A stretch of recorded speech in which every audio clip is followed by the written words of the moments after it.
கர்த்தருடைய பரிசுத்த நாமத்திற்கு மகிமை உண்டாவதாக. இன்றைய வேத வசனம் யாக்கோப்பு 1:12.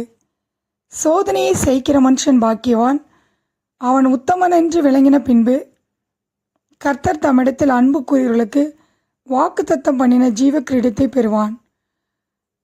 நம்முடைய வாழ்க்கையில் கொஞ்ச காலம் பலவிதமான சோதனைகளினால் துக்கப்படுகிறோம். சோதனைகளை கண்டு சோர்ந்து போகாமல் சோதனையை சகித்து கொள்ளும்போது நாம் பாக்கியவான்களாக இருக்கிறோம். சோதனை ஏன் வருகிறது? நம்முடைய விசுவாசத்தை உறுதிப்படுத்த, நம்முடைய உத்தமத்தை அறிந்து கொள்ள நாம் சோதிக்கப்படுகிறோம். சோதனையின் நேரத்தில் நாம் கர்த்தரை விட்டு விலகாமல் இருக்க வேண்டும். நாம் உத்தமன் என்று விளங்கின பின்பு கர்த்தர் தம்மிடத்தில் அன்பு கூறுவர்களுக்கு வாக்குத்தத்தம் பண்ணின ஜீவ கிரீடத்தை நாம் பெற்றுக்கொள்வோம். 1 பேதுரு 1:7 வாசிக்கிறோம், அழிந்து போகிற பொன் அக்கினியினாலே சோதிக்கப்படும். அதை பார்க்கலாம் அதிக விலையேற பெற்றதாக இருக்கிற உங்கள் விசுவாசம் சோதிக்கப்பட்டு இயேசு கிறிஸ்து வெளிப்படும் போது உங்களுக்கு புகழ்ச்சியும் கனமும் மகிமையும் உண்டாக காணப்படும் என்று வேதத்திலே வாசிக்கிறோம். ஆம் பிரியமானவர்களே, பொன் அக்கினியினாலே சோதிக்கப்படுகிறது போல நம்முடைய விசுவாசம் சோதனைகளினாலே சோதிக்கப்படுகிறது. நாம் சோதிக்கப்பட்ட பின்பு உத்தமர்களாக மாறுகிறோம், பொன்னாக மாறுகிறோம். இயேசு கிறிஸ்து சோதிக்கப்பட்டு பாடுபட்டதினாலே அவர் சோதிக்கப்படுவர்களுக்கு உதவி செய்ய வல்லவராக இருக்கிறார்.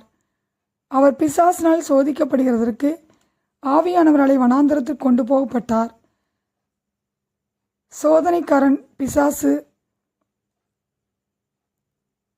இயேசுவினிடத்திலே வந்தபோது இயேசு பிசாசை ஜெயித்தார். ஆம் பிரியமானவர்களே, மனுஷனுக்கு நேரிடுகிற சோதனை அல்லாமல் வேறே சோதனை நமக்கு நேரிடவில்லை. தேவன் உண்மையுள்ளவராக இருக்கிறார். நாம் திராணிக்கு மேலாக நாம் சோதிக்கப்படுவதற்கு அவர் இடம் கொடாமல் சோதனையை தாங்கத்தக்கதாக சோதனையோடு கூட அதற்கு தப்பிக்கொள்ளும்படியான போக்கையும் உண்டாக்குவார். ஆதியாம் 22:1 வாசிக்கிறோம், தேவன் ஆபிரகாமை சோதித்தார். அவன் குமாரன் ஈசாக்கை தனக்கு பலியிடும்படி ஆபிரகாமோடு பேசினார். ஆபிரகாம் பலிபீடத்தை உண்டாக்கி கட்டைகளை அடுக்கி தன் குமாரனை ஈசாக்கை கட்டி அந்த பலிபீடத்தின் மேல் அடுக்கிய கட்டைகளின் மேல் அவனை கிடத்தினார்.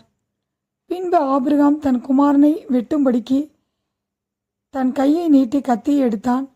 அப்பொழுது கர்த்தருடைய தூதனானவர் ஆபிரகாமை கூப்பிட்டு, உன் பிள்ளையாண்டன் மேல் கையை போடாதே, அவனுக்கு ஒன்றும் செய்யாதே. நீ அவனை உன் புத்திரன் என்றும் உன் ஏகசுதன் என்றும் பாராமல் எனக்காக ஒப்பு கொடுத்தபடினால் நீ தேவனுக்கு பயப்படுகிறவன் என்று இப்பொழுது அறிந்திருக்கிறேன் என்றார்.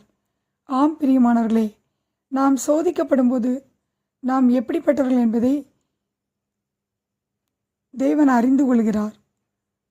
யாக்கோப்பு 1:12 வாசிக்கிறோம், சோதனையை செய்கிற மனுஷன் பாக்கியவான், அவன் உத்தமன் என்று விளங்கின பின்பு கர்த்தர் தம்மிடத்தில் அன்பு கூறுவர்களுக்கு வாக்குத்தத்தம் பண்ணின ஜீவ கிரீடத்தை பெறுவான். கர்த்தர் தாமே இந்த வார்த்தையை ஆசீர்வதிப்பாராக. ஆமென்.